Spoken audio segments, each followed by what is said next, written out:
IBC Tamil sports நேயர்களுக்கு வணக்கம். இன்னைக்கு மேட்ச் நம்பர் 64 யார் இடையில பார்த்தீங்கன்னா Delhi capitals versus Lucknow super giants. இந்த ரெண்டு டீமுக்கு இந்த மேட்ச் வந்து முக்கியமான மேட்ச். ஏன்னா வந்து தேர்ட் பொசிஷன் ஃபோர்த் பொசிஷனுக்காக 5 டீம் போராடிட்டு இருக்காங்க. அதில் வந்து யார் யார் பார்த்தீங்கன்னா Chennai super kings, sunrisers Hyderabad, royal challengers Bengaluru, Lucknow super giants, அதே போல் டெல்லி கேபிட்டல்ஸ். 5 டீம்ஸ் வந்து அந்த தேர்ட் அண்ட் ஃபோர்த் பொசிஷனுக்காக பார்த்துட்டு இருக்காங்க. இதில் வந்து தேர்ட் ஃபோர்த் வந்த டீம்ஸ் கூட பார்த்தீங்கன்னா பிளே ஆஃப்ஸ் போகிறதுக்கு வாய்ப்பு இருக்குது. ஸோ அதனால் வந்து டிசிக்கும் சரி எல்எஸ்ஜிக்கும் சரி ஒரு முக்கியமான மேட்ச். ஸோ இதில் வந்து ஃபஸ்ட்டு நம்ம வந்து எங்கே ஆட போகிறாங்க பார்க்கும்போது டெல்லியில் ஃபிரோஸ் ஷா கோட்லா அப்படின்னு ஸ்டேட்டில் ஆட போகிறாங்க. டெல்லி ஸ்டேடியம் அப்படின்னு நம்ம சொன்னாலே வந்து பார்த்தீங்கன்னா ஃப்ளாட் பிச்சை தான் இருக்க போது. பேட்டர்ஸ்க்கு வந்து ஒரு லக்கியான பேட்டிங் பிச்சாக இருக்க போது. பேட்டர்ஸ் வந்து கரெக்டாக வந்து ஆடினாங்கன்னா ஸ்கோர் வந்து 200+ அடிக்கிறதுக்கு வாய்ப்பு இருக்குது. அதாவது வந்து பார்த்தீங்கன்னா பால் வந்து கரெக்டாக பேட்டுக்கு வரும், பவுன்ஸ் ஓரளவுக்கு லைட்டாக இருக்கும். அதே போல் பவுலர்ஸ்க்கு ஏதாவது இருக்கான்னு கேட்கும்போது கண்டிப்பாக வந்து பவர் பிளேயில் அந்த புது பால் வச்சு பவுலர்ஸ் கரெக்டாக சீம் பயன்படுத்துகிறாங்கன்னா தான் வந்து ஓரளவுக்கு வந்து எஃபெக்ட் இருக்கும். பிச்சு படி பார்த்தீங்கன்னா ஒன்றுமே இருக்காது. பவுலர்ஸோட திறமை வச்சுக்கிட்டு தான் வந்து விக்கெட் எடுக்கணும். அதாவது இப்போ அந்த பிச்சில் வந்து ஸ்விங்கோ பவுன்ஸோ இல்லைனா வந்து பார்த்தீங்கன்னா ஸ்பின்னில் வந்து பயங்கரமாக டேர்ன் ஆடுறதோ அதெல்லாம் ஒன்றுமே இருக்காது. ஸோ திறமையான பிளேயர்ஸ்க்கு வந்து கண்டிப்பாக இங்கே பவுலிங் போடுறதுக்கு வந்து ஓரளவுக்கு வந்து ஃபேவரபுளாக இருக்கும். பட் வந்து ஓவரால் பார்க்கும்போது பேட்டர்ஸ்க்கு வந்து சாதகமான பிச்சு சொல்லிக்கலாம். டியூ ஃபேக்டர் கட்டாயமாக இருக்கும். டியூ ஃபேக்டரில் பார்த்தீங்கன்னா செகண்ட் பவுலிங் போடுற டீம் கொஞ்சம் சேலஞ்சிங்காக இருக்கும். ஃபிரோஸ் ஷா கோட்லா கிரவுண்டில் பார்த்தீங்கன்னா கண்டிப்பாக வந்து செகண்ட் பேட்டிங் ஆடுற டீம் கூட ஜெயிக்கிறதுக்கு பெரிய அளவுக்கு வாய்ப்பு இருக்குது. சரிங்களா? அதுக்கடுத்து நம்ம பார்க்கும்போது ப்ரீவியஸ் பர்ஃபார்மன்ஸை பார்த்துடலாம். ஸோ டெல்லி வந்து இதுக்கு முன்னால் வந்து ராயல் சேலஞ்சர்ஸ் பெங்களூர் கூட ஆடி இருந்தாங்க. பெங்களூரில் வந்து ஆடி இருந்தாங்க. இதில் வந்து பார்த்தீங்கன்னா டாஸ் வந்து ஜெயிச்சுட்டு அதுக்கப்புறமா வந்து ஃபர்ஸ்ட் வந்து ஃபீல்டிங் எடுத்தாங்க. அதில் வந்து பார்த்தீங்கன்னா ஆர்சிபி 187 ரன் அடிச்சாங்க. அதில் வந்து பார்த்தீங்கன்னா 9 விக்கெட் அழிச்சிட்டாங்க. அப்புறம் டெல்லி கேபிட்டல்ஸ் வந்து பேட்டிங் வந்து அதுக்கப்புறமா அவங்க வந்து அந்த ஸ்கோர் சேஸ் பண்ண முடியாமல் 140க்கே வந்து ஆல் அவுட் ஆயிட்டாங்க. இதில் பார்த்தீங்கன்னா டெல்லி கேபிட்டல்ஸ் வந்து போன மேட்ச்சில் வந்து அதாவது அவங்களோட கடைசி மேட்ச்சில் பார்த்தீங்கன்னா 47 ரனில் வந்து தோல்வியை சந்திச்சிருக்காங்க. அடுத்தது இந்த பக்கம் நம்ம எல்எஸ்ஜியோட டீம் பார்க்கும்போது அவங்க வந்து எஸ்ஆர்ஹெச் கூட ஆடி இருக்காங்க. எங்கன்னு கேட்டிங்கன்னா ஹைதராபாத்தில். இதில் வந்து பார்த்தீங்கன்னா டாஸ் அவங்க ஜெயிச்சிருக்காங்க. அதுக்கு பிறகு வந்து பார்த்தீங்கன்னா ஃபர்ஸ்ட் பேட்டிங் எடுத்தாங்க எல்எஸ்ஜி. அதில் வந்து பார்த்தீங்கன்னா எல்எஸ்ஜி வந்து 165 ரன் அடிச்சாங்க, 4 விக்கெட் அழிச்சிட்டாங்க. இந்த ஹைதராபாத் பிச்சு சொன்னாலே வந்து பேட்டிங் பேரடைஸ் தான். என்னமோ தெரியல, லக்னோ சூப்பர் ஜெயின்ஸ் வந்து பார்த்தீங்கன்னா ஓரளவுக்கு கொஞ்சம் ஸ்லோவாக ஆடினாங்க. அதே போல் வந்து கரெக்டாக தேவையான டைமில் வந்து பேட்டர்ஸ் வந்து ஃபார்ம் காட்டலன்னு கூட சொல்லிக்கலாம். கொஞ்சம் டிசப்பாயிண்டிங் ஃபேக்டர். அதுக்கு பிறகு வந்து பார்த்தீங்கன்னா எஸ்ஆர்ஹெச் வந்து ஈஸியாக வந்து சேஸ் பண்ணிட்டாங்க. 167 ரன்னுக்கு வந்து பார்த்தீங்கன்னா விக்கெட் எதுவுமே இழையாமல் ஜெயிச்சிட்டாங்க. ஸோ எல்எஸ்ஜி வந்து 10 விக்கெட்டில் தோல்வியை சந்திச்சிருக்காங்க. ஸோ இதில் வந்து பார்த்தீங்கன்னா இப்போ ஒரு சின்ன டிசப்பாயிண்டிங் ஃபேக்டர் என்னென்னா மயங்க் யாதவ் ஃபாஸ்ட் பவுலர் வந்து இன்ஜுரி கன்சர்ன்ஸ்னால வந்து சில மேட்ச் ஆடல. கடைசி ஒரு 2-3 மேட்ச் நீங்கள் எடுத்திங்கன்னா முக்கியமான மேட்ச்சில் வந்து அவர் ஆடல. அதே போல் வந்து இடையில வந்து அவருக்கு கொஞ்சம் ரெஸ்ட் கொடுக்கணும், அந்த ரொட்டேஷனல் பாலிசியில் லைட்டாக நெகிழ் இருக்கும்போது பார்த்தீங்கன்னா மறுபடியும் உட்கார வச்சாங்க. ஸோ அதில் வந்து ஒரு பிளேயர் வந்து இளைஞ்ச மாதிரி தான் கிட்டத்தட்ட எல்எஸ்ஜி. அதே போல் வந்து ஒரு சின்ன டிசப்பாயிண்டிங் இன்னொரு ஃபேக்டர் என்ன பார்த்தீங்கன்னா எல்எஸ்ஜியோட ஓனர் கோயங்கா வந்து பார்த்தீங்கன்னா ராகுலை பிடிச்சி அவர் வந்து ஒரு மாதிரியான ஒரு கான்வர்சேஷன் நம்ம பார்த்துருப்போம். அது வந்து அன்னெசரி கான்வர்சேஷன். அதுவும் வந்து மீடியா முன்னால், மக்கள் முன்னால், பப்ளிக் முன்னால் வந்து நம்ம பார்த்துருக்கோம். அது வந்து நடந்திருக்கக்கூடாது. டீமுக்கு அது ஒரு கண்டிப்பாக ஒரு பெரிய அடியாக தான் இருக்கும் மொரால் வைஸ் பார்த்தீங்கன்னா. ஸோ அது வந்து நடக்காமல் இருந்தால் கண்டிப்பாக நல்லா இருந்திருக்கும். ஏன்னா வந்து ராகுல் வந்து 100% வந்து கொடுப்பார் ஃபீல்டில். பேட்டிங் இருந்தாலும் சரி, கேப்டன்சி இருந்தாலும் சரி, நல்ல ஒரு எவ்வளோ வந்து கொடுக்க முடியுமோ அவ்வளோ கமிட்மெண்ட் கொடுப்பார். இந்த ஒரு சிச்சுவேஷன் பார்த்தீங்கன்னா ராகுலுக்கு வந்து அந்த இன்சிடென்ட் நடந்தது பார்த்தீங்கன்னா எனக்கே டிசப்பாயிண்டிங் ஃபேக்டர் தான் இருக்குது. அதே போல் ரெண்டாவது வந்து ராகுல் பேசும்போது வந்து வேர்ல்ட் கப் ஸ்குவாடில் கூட அவர் செலக்ட் ஆகல. அது இன்னொரு டிசப்பாயிண்டிங் ஃபேக்டர் தான். எஸ், நீங்கள் கேட்கலாம் ஃபார்ம் வந்து எங்க இந்த மாதிரி வந்து ஒரு சுமாராக தான் இருக்குது, பெரிய அளவுக்கு ஃபார்ம் இல்லைன்னு கேட்கும்போது நம்ம ராகுலோட பொட்டென்ஷியல் நிறையவே பார்த்துருக்கோம். அவர் T20 வேர்ல்ட் கப்பில் இதுக்கு முன்னால் நல்லா பர்ஃபார்ம் பண்ணியிருந்தார். ஸோ கண்டிப்பாக இப்போ வந்து பண்ணிட்டு இருக்கார். பர்ஃபார்ம் கான்ட்ரிபியூஷன் தான் பண்ணிட்டு இருக்காரு சொல்ல முடியும். ஃபார்ம் வைஸ் பார்க்கும்போது பெரிய அளவுக்கு வந்து செஞ்சுரி அடிக்கிறதோ இப்போ நம்ம பார்த்துருக்கோம். ரோஹித் சர்மா செஞ்சுரி அடிச்சார், விராட் கோலி வந்து பயங்கரமான ஃபார்மில் இருக்கார். அந்த மாதிரி ஃபார்ம் கூட நம்ம கம்பேர் பண்ணும்போது ராகுல் கண்டிப்பாக வந்து அந்த அளவுக்கு இல்லை. பட் வந்து சில பிளேயர்ஸ் எடுத்தாங்க பார்த்தீங்கன்னா, இது in and out form players எடுத்தாங்க. அதே போல் வந்து ராகுல் எடுத்திருக்கலாம். ஸோ இன்னொரு ஃபேக்டர் என்னன்னா எல்எஸ்ஜிக்கு வந்து இங்கிலாந்து பிளேயர்ஸ் பெரிய அளவுக்கு இல்லை. அதனால ஒரு பெரிய டிசப்பாயிண்டிங் ஃபேக்டர் இருக்காது. இப்போ என்னன்னா ஒரு நியூஸ் என்னன்னா இங்கிலாந்து பிளேயர்ஸ்லாம் வந்து வேர்ல்ட் கப்காக வந்து திரும்பி கிளம்பி போயிருக்காங்க அவங்க ஹோம் கண்ட்ரிக்கு. நிறைய டீம்ஸ் வந்து இங்கிலாந்து பிளேயர்ஸ் எடுத்திருந்தாங்க பார்த்தீங்களா, வேர்ல்ட் கப் ஆடக்கூடிய players. Jonny Bairstow, Jos Buttler, Liam Livingstone இவங்களாம் வந்து கிளம்பி போயிட்டாங்க. ஸோ அந்த பிரச்சனை வந்து எல்எஸ்ஜிக்கு இருக்காது. ஸோ அடுத்து நம்ம வந்து இன்ஃபார்ம் பிளேயர்ஸ் யாருன்னு பார்த்துடலாம். இன்ஃபார்ம் பிளேயர்ஸ் பார்க்கும்போது ஆயுஷ் பதானி வந்து எல்எஸ்ஜியில் வந்து 55 ரன் அடிச்சிருந்தார் போன மேட்ச்சில். அதே போல் நிக்கோலஸ் புரான் இவர் வந்து கொஞ்சம் லேட் மிடில் ஆர்டரில் அனுப்பிச்சிருந்தாங்க இதுக்கு முன்னால் மேட்ச்லாம் பார்த்தீங்கன்னா. போன மேட்ச் அவருக்கு வாய்ப்பு கிடைச்சிருக்கு, 48 ரன் அடிச்சிருக்காரு. ஸோ ஒரு முக்கியமான இன்னிங்ஸ் ஆடி இருந்தார். ஸோ மார்க்கஸ் ஸ்டாய்னிஸ் இல்லைனா கூட வந்து மிடில் ஆர்டரில் வந்து ஆயுஷ் பதானி, நிக்கோலஸ் புரான் வந்து ஒரு ஸ்டெபிலிட்டி கொடுத்துருந்தாங்க இதுக்கு முன்னால். திடீர்னு பார்த்தீங்கன்னா வந்து மார்க்கஸ் ஸ்டாய்னிஸ் வந்து ஒரு 2 ஹாஃப் செஞ்சுரி அடிச்சார், அதே போல் வந்து ஒரு செஞ்சுரி அடிச்சார். அதுக்கப்புறமால வந்து பார்த்தீங்கன்னா full and full Marcus Stoinis மேலே டிபெண்ட் ஆன மாதிரி தான் இருந்துச்சு. ஸோ இப்போ வந்து அந்த ஆயுஷ் பதானி அதே போல் வந்து பார்த்தீங்கன்னா நிக்கோலஸ் புரான்லாம் கொஞ்சம் அடிக்க ஆரம்பித்த பிறகு எல்எஸ்ஜிக்கு கொஞ்சம் கொஞ்சமாக ஸ்டெபிலிட்டி கிடைக்குதுன்னு சொல்லிக்கலாம். அப்புறம் கிருணால் பாண்டியா, இவர் வந்து ஒரு போலருங்க, பட் வந்து பேட்டிங் கூட ஆட ஆரம்பிச்சிருக்காரு. ஸோ நல்ல விஷயம்தான். இவர் கொஞ்சம் அதாவது இப்போ லோவர் மிடில் ஆர்டர் அப்படின்னு சொல்லும்போது பார்த்தீங்கன்னா அதுலேயே வந்து கொஞ்சம் அப்பர் ஸ்லாட்டை கொடுத்தா பெட்டராக இருக்கும். ஏன்னா வந்து சில பேர் வந்து பார்த்தீங்கன்னா 9வது 10வது ஸ்லாட்டில் வருவாங்க போலர்ஸ் அப்படின்ட்டு. கிருணால் பாண்டியா தொடர்ந்து வந்து பேட்டிங்கில் கான்ட்ரிபியூஷன் பண்ணுறதுனால வந்து மேபி வந்து நம்பர் 7 நம்பர் 8 வந்து இறக்கி விட்டு அவருக்கு எவ்வளோ கான்ட்ரிபியூஷன் பண்ணுறாரோ அவ்வளோ வந்து கான்ட்ரிபியூஷன் டீமுக்கு தேவை தான். ஸோ 24 ரன் வச்சிருக்கார் போன தடவை. ராகுல் வந்து கண்டிப்பாக ஃபார்முக்கு வந்துடணும், 29 ரன்ஸ் அடிச்சிருந்தார். அடுத்தது பார்த்தீங்கன்னா டிசியோட ஃபார்ம் பார்க்கும்போது ரஷீக் சலாம் அப்படின்னு ஒரு பிளேயர் எடுத்திருந்தாங்க. அவர் தொடர்ந்து நல்லா பர்ஃபார்ம் பண்ணின்ற வராருங்க. போன மேட்ச்சில் வந்து 2 for 23 அந்த மாதிரி ஒரு போலிங் பெகரோட அற்புதமான போலிங் போட்டிருக்காரு. அப்புறம் கலீல் அஹ்மத், இவர் வந்து பார்த்தீங்கன்னா இந்த சீசனில் முதல் கட்டத்தில் வந்து பார்த்தீங்கன்னா நிறைய ரன்ஸ் லீக் அவுட் பண்ணியிருந்தார். அதுக்கு பிறகு பார்த்தீங்கன்னா ஒரு நல்ல கம்பேக் கொடுத்துருக்காரு, விக்கெட்ஸ்லாம் எடுக்க ஆரம்பிச்சிருக்காரு. எஸ், போன மேட்ச்சில் கூட நிறைய ரன்ஸ் கொடுத்தாரு, லீக் அவுட் ஆச்சு. ஆனால் வந்து ஓவரால் விக்கெட் டேக்கிங் எபிலிட்டியில் பார்த்தீங்கன்னா கண்டிப்பாக வந்து கலீல் அஹ்மத் வந்து நல்லபடியாக போட்டிருக்காரு. எனக்கு புரியாத விஷயம் என்ன பார்த்தீங்கன்னா இஷாந்த் சர்மா மறுபடியும் எடுக்கிறாங்க. அவர் ரன்ஸ் நிறைய லீக் பண்ணுறாரு. மேபி ஒரு விக்கெட் எடுத்தாலும் சரி, இல்லைனா விக்கெட் எடுக்காமல் இருந்தாலும் சரி, ரன்ஸ் நிறைய லீக் அவுட் பண்ணுறாரு.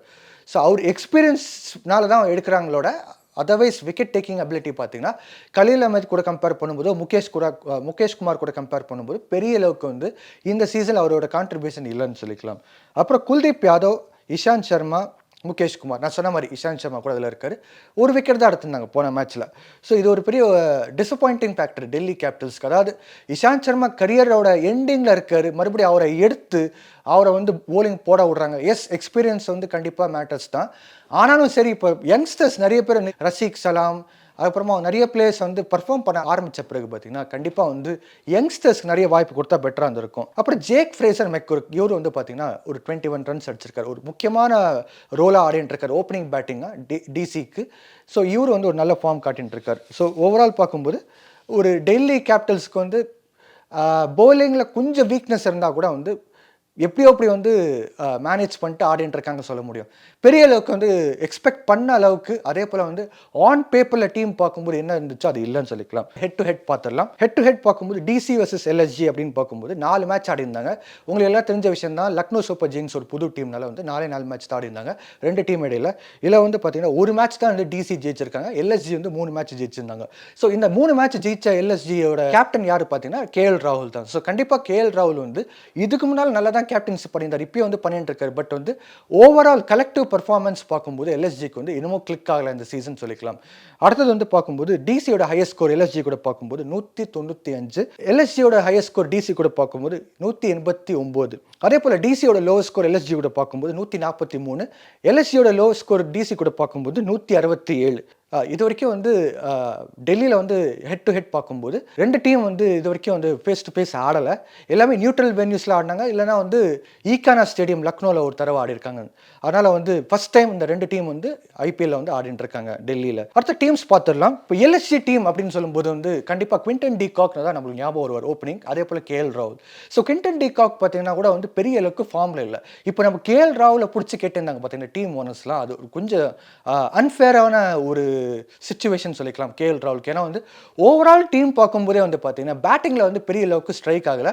பவுலர்ஸ் வந்து மயாங்க் யாதவ் அந்த மாதிரி பவுலர்ஸ் வந்து ஓரளவுக்கு வந்து பர்ஃபார்ம் பண்ணாலும் சரி, இன் அண்ட் அவுட் இன்ஜுரினால வந்து அவர் வந்து டீமில் கன்சிஸ்டண்ட்டாக ஆடாதனால வந்து எல்எஸ்ஜிக்கு ஒரு டிசப்பாயிண்டிங் ஃபேக்டர். ஏன்னா ஷமார் ஜோசப் இவ்வளோ காசு கொடுத்து வாங்கியிருந்தாங்க, அவர் வந்து 2 மேட்ச் ஆடிருந்தார், ஓவர் ஹைப் வேறு மீடியாலாம் பில்டப் பண்ணியிருந்தாங்க. ஆனால் வந்து என்ன பண்ணார், ஒன்றுமே பண்ணல. அவர் ரன்ஸ் தான் வந்து நிறைய கொடுத்து கிளம்பிட்டார், அவ்வளோதான். ஸோ இதனால் வந்து பார்த்தீங்கன்னா எல்எஸ்ஜி ஓவரால் கலெக்டிவ் பர்ஃபார்மன்ஸே வந்து ஒரு புவரான பர்ஃபார்மன்ஸ். குவிண்டன் டி காக் வந்து ஸ்ட்ரைக் பண்ணியிருக்கலாம். ஸோ அவரும் வந்து பார்த்தீங்கன்னா ஒரு டிசப்பாயிண்டிங் ஃபார்ம். கேஎல் ராகுல் பார்த்தீங்கன்னா முதல் கட்டத்தில் வந்து ஏதோ ஒரு பெரிய அளவுக்கு ஃபார்மில் போகிற மாதிரி தான் இருந்துச்சு, ஆனால் திடீர்னு வந்து பார்த்தீங்கன்னா கீழே வந்துச்சு அவரோட ஃபார்ம். அடுத்தது ஆயுஷ் பதானி வந்து ஒரு கண்டிப்பாக ஒரு நல்ல find out of the season சொல்லிக்கலாம் எல்எஸ்ஜிக்கு. தொடர்ந்து நல்லா பர்ஃபார்மன்ஸ் பண்ணிட்டு இருக்காரு. என்னன்னா ஒரு சிச்சுவேஷன் அவருக்கு அன்லக்கி சிச்சுவேஷன். அவர் வந்து பேட்டிங்கில் வந்து லோவர் மிடில் ஆர்டர்லேயோ லோவர் ஆர்டர்லேயோ வந்து அனுப்பிச்சி விட்றாங்க. ஸோ அதனால் அவருக்கு வந்து பேட்டிங்கில் அதிகபட்சத்தில் வந்து பால்ஸ் ஃபேஸ் பண்ணி ஆடுறதுக்கு வாய்ப்பு கிடைக்க மாட்டேங்குது. ஸோ அதனால் வந்து ஆயுஷ் பதானி வந்து அவரோட முழு திறமையை வந்து காட்டுறதுக்கு வந்து இந்த சீசன் ஐபிஎல்ல வந்து பெரிய அளவுக்கு மிஸ் பண்ணியிருக்காரு சொல்லிக்கலாம். அப்புறம் வந்து மார்க்கஸ் ஸ்டாய்னிஸ் இடையில இந்த சீசன் இடையில பார்த்தீங்கன்னா எல்எஸ்ஜிக்கு வந்து ஒரு முக்கியமான ஒரு பேட் ரைட்டர், ஒரு ஆல்ரவுண்டராக வந்து போலிங் தான் வந்து பண்ணி விக்கெட்ஸ்லாம் எடுத்திருந்தார் முதல் கட்டத்தில். ஸோ நடுவில் பார்த்தீங்கன்னா இந்த சீசனில் திடீர்னு வந்து பேட்டிங்லாம் ஆட ஆரம்பிச்சு 2 ஹாஃப் செஞ்சுரி அடித்தார், ஒரு செஞ்சுரி அடித்தார். அந்த செஞ்சுரி அந்த 2 ஹாஃப் செஞ்சுரி சொன்ன பார்த்தீங்கன்னா அதனால் வந்து எல்எஸ்ஜி வந்து பெரிய அளவுக்கு ஜெயிச்சிருந்துச்சு. ஸோ அதுக்கப்புறமா திடீர்னு வந்து மார்க்கஸ் ஸ்டாய்னிஸ் கிளிக் ஆகலனோட மறுபடியும் கீழே வந்துச்சு. ஸோ ஸ்டாய்னிஸ் மறுபடியும் ஃபார்ம் கொண்டு வந்து அவரை வந்து மேபி நம்பர் 4 இறக்கி விட்டால் பெட்டராக இருக்கும். நம்பர் 5 நிக்கோலஸ் புரான் கண்டிப்பாக வந்து போன மேட்சை ஓரளவுக்கு கொஞ்சம் ஃபார்ம் காட்டியிருக்காரு, அந்த டச் காட்டியிருக்காரு. ஸோ கண்டிப்பாக ஒரு ஓரளவுக்கு ஃபார்முக்கு வந்துட்டார்னா பெரிய அளவுக்கு வந்து எல்எஸ்ஜி வந்து ஸ்கோரில் போர்டில் கொண்டு வரதுக்கு வாய்ப்பு இருக்குது. அப்புறம் Deepak Hooda hard hitting player, இவரும் வந்து கண்டிப்பாக வந்து பயன்படுத்திக்கலாம். தேவ்தத் படிக்கல் இவர் வந்து பார்த்தீங்கன்னா முதல் கட்டத்தில் வந்து எடுத்திருந்தாங்க இந்த சீசனில். அவர் வந்து பார்த்தீங்கன்னா ஒரு பிலோ ஆவரேஜ் பர்ஃபார்மன்ஸ் தான் கொடுத்துருந்தாங்க. ஆனால் அவர் கொஞ்சம் என்கரேஜ் பண்ணியிருக்கலாம். எஸ் அவங்க ட்ராப் பண்ணாங்க, நானே வந்து சொல்லியிருந்தேன் அவர் ட்ராப் பண்ணால் பெட்டராக இருக்கும்ன்ட்டு. அதுக்கு பிறகு பார்த்தீங்கன்னா வந்து ஒரு ஸ்டெபிலிட்டி வந்து திடீர்னு வந்து இல்லாமல் போச்சு எல்எஸ்டிக்கு. ஏன்னா வந்து full and full Marcus Stoinis மேலே டிபெண்ட் ஆன மாதிரி இருந்துச்சு. அதனால் வந்து எல்எஸ்டிக்கு வந்து ஒரே ஒரு பேட்டர் மிஸ்ஸிங்காக இருந்துச்சு. அது வந்து கண்டிப்பாக தேவ்தத் படிக்கல் வந்து அவரை கொஞ்சம் டாப் ஆர்டரில் இறக்கி விட்டு, அதாவது மார்க்கஸ் ஸ்டாய்னிஸ் பிறகு இறக்கி விட்டா பெட்டராக இருக்கிறதுக்கு வாய்ப்பு இருக்குது. ஏன்னா வந்து மார்க்கஸ் ஸ்டாய்னிஸ்க்கு அதிகபட்சத்தில் பால் ஆடி ஒரு ஃபார்முக்கு மறுபடியும் அந்த ஏற்கனவே இருந்த ஃபார்மை மறுபடியும் கண்டினியூ பண்ணார்னா பெரிய அளவுக்கு ஸ்கோர் பண்ணுவார். அதுக்கு பிறகு தேவ்தத் படிக்கலுக்கு வந்து ப்ரெஷர் கம்மியாக இருக்கும். அது ஒருவேளை வந்து மார்க்கஸ் ஸ்டாய்னிஸ் அவுட் ஆன பிறகு அடுத்த பேட்டர் அடிக்கிற மாதிரி இருந்துச்சுன்னா கண்டிப்பாக தீபக் கூட அடிப்பார். ஸோ அதனால் தேவ்தத் படிக்கலுக்கு வந்து ப்ரெஷர் இல்லாமல் இருக்கிறதுக்கு வாய்ப்பு இருக்குது. ஃபாரின் பேட்டரை வந்து எடுக்கிற பதிலாக ஒரு இந்தியன் பேட்டரை எடுத்தால் ஃபாரின் பிளேயரில் வந்து ஒரு போலர் எக்ஸ்ட்ரா போலர் எடுத்துக்கிறதுக்கு வாய்ப்பு இருக்குது. அடுத்தது பார்த்தீங்கன்னா கிருணால் பாண்டியா, ரவி பிஷ்னாய் ஸ்பின் பார்ட்னர்ஸ். கிருணால் பாண்டியா வந்து பார்த்தீங்கன்னா நல்லா தான் போலிங் போட்டிருந்தார் first half of the season பார்க்கும்போது. ஆனால் வந்து இந்த நடுவில் அதான் இந்த சீசன் நடுவில் வந்து ஓரளவுக்கு சுமாரான போலிங் தான் போட்டிருந்தார். ஏன்னா வந்து உங்களுக்கு எல்லாம் தெரிஞ்ச விஷயம் தான், அவரை சொல்லி குத்தம் இல்லைங்க. அந்த பிச்சர்ஸ்லாம் வந்து பார்த்தீங்கன்னா ஃபுல் அண்ட் ஃபுல் ஃப்ளாட்டாக இருந்தனால வந்து அவரும் வந்து பெருசாக எதுவும் பண்ண முடியாமல் சிச்சுவேஷன் தான். ரவி பிஷ்னாய் நம்ம நினைச்ச அளவுக்கு வந்து பார்த்தீங்கன்னா பர்ஃபார்மன்ஸ் இந்த சீசனில் பண்ணல. ஓரளவுக்கு சுமாரான பர்ஃபார்மன்ஸ் தான் பண்ணிட்டு இருக்காரு, அவ்வளோதான். அதுக்கப்புறமா அவர் பதிலாக வந்து அமித் மிஸ்ரா எடுக்கிறனா கூட எடுக்கலாம். ஏன்னா வந்து அமித் மிஸ்ராக்கு எக்ஸ்பீரியன்ஸ் இருக்கிறனால கண்டிப்பாக வந்து அவர் எடுத்தால் கூட பெட்டராக இருக்குது ரவி பிஷ்னாய் பதிலாக. ஏன்னா இப்போ கிருணால் பாண்டியா நல்லபடியாக பேட்டிங் பண்ணுறனால அவரை இறக்கி விட முடியாது. அடுத்தது நீங்கள் வந்து யாஷ் தாக்கூர். எஸ், இவர் வந்து ஒரு one of the find out persons சொல்லிக்கலாம் பிளேயர்ஸில் எல்எஸ்ஜிக்கு. ஆனால் வந்து பார்த்தீங்கன்னா இவர் மேலே ஃபுல் அண்ட் ஃபுல் டிபெண்டன்சி இருக்கிற மாதிரி தான் இருக்குது போலிங்கில். ஸோ அதனால் வந்து யாஷ் தாக்கூர் மேலே ப்ரெஷர் இருக்கிறதுக்கு காரணம் பார்த்தீங்கன்னா மயாங்க் யாதவ் இல்லாதனால. அதே போல் வந்து பார்த்தீங்கன்னா நவீன உள்ளக்க வந்து உட்கார வச்சுட்டாங்க பார்த்தீங்களா. அதுக்கப்புறமா வந்து பார்த்தீங்கன்னா சில ஃபாஸ்ட் போலர்ஸ் ஃபாரின் போலர்ஸ் எடுக்கும்போது அவங்களும் வந்து நிறைய ரன்ஸ் லீக் அவுட் பண்ணிட்டாங்க. Shamar Joseph example. ஸோ அதனால் வந்து அந்த ஒரு ப்ரெஷர் ஒருத்தர் மேலே போட்டால் அவர் வந்து ஃபுல் அண்ட் ஃபுல் 100% கொடுக்க முடியாத சுச்சுவேஷன் தான் இருப்பார். அதுதான் யாஷ் தாக்கூரோட நிலைமையை சொல்லிக்கலாம். அடுத்தது பார்த்தீங்கன்னா நவீன் உல்லக், அவர் கண்டிப்பாக இந்த மேட்ச் ஆடியே ஆகணும். ஏன்னா வந்து ஒரு க்ரூஷலான மேட்ச், இல்லை ஜெயிச்சார்னா கண்டிப்பாக வந்து குவாலிஃபைஸ் போகிறதுக்கு வாய்ப்பு இருக்குது. Mohsin Khan last but not the least impact சப்ஸ்டியூட்டாக போடலாம். இவர் நல்லா தான் கான்ட்ரிபியூஷன் பண்ணிட்டு இருக்காரு. ஏன்னா கொஞ்சம் ரன்ஸ் போகிறதுக்கு வாய்ப்பு இருக்குது. ஆனால் வந்து கண்டிப்பாக ஒரு முக்கியமான போலர் தான் எல்எஸ்ஜிக்கு. அடுத்தது பார்க்கும்போது டெல்லி கேபிட்டல்ஸ், இவங்களுக்கு ஜேக் ஃப்ரேசர் மெக்ரூக், இவர் வந்து ஒரு முக்கியமான பேட்டர், நல்லா பர்ஃபார்ம் பண்ணிட்டு இருக்காரு. இவர் வந்த பிறகு வந்து பார்த்தீங்கன்னா டெல்லி கேபிட்டல்ஸோட சூழ்நிலையே மாறி இருக்கு, ஓரளவுக்கு வந்து ஜெயிச்சுன்னு வந்துட்டு இருக்காங்க. அடுத்தது அபிஷேக் போரல், இன்னொரு ஃபைண்ட் அவுட் பிளேயர் டெல்லி கேபிட்டல்ஸ்க்கு, நல்லா ஆடிட்டு இருக்காரு. இவர் என்ன பண்ணிட்டாங்கன்னா திடீர்னு வந்து லோவர் மிடில் ஆர்டர்லையோ சரி, இல்லைனா வந்து டெய்ல் எண்டில் வந்து போட்டு விட்டாங்க. இவரை வந்து சரியாக பயன்படுத்திக்கல. நடுவில் சீசனில் ஸ்டார்டிங் நல்லா தான் ஆடி இருந்தார், திடீர்னு வந்து பார்த்தீங்கன்னா சரியாக பயன்படுத்தினால ஒரு ஒரு பிளேயர் இழந்த மாதிரி தான் டிசிக்கு. அதுக்கப்புறமா டேவிட் வார்னர் கட்டாயமாக நம்ம எடுத்தானோம். ஒருவேளை டேவிட் வார்னர் எடுத்தால் கண்டிப்பாக வந்து அபிஷேக் போரலை வந்து ஒன் டவுனை இறக்கி விடுற மாதிரி இருக்கும்.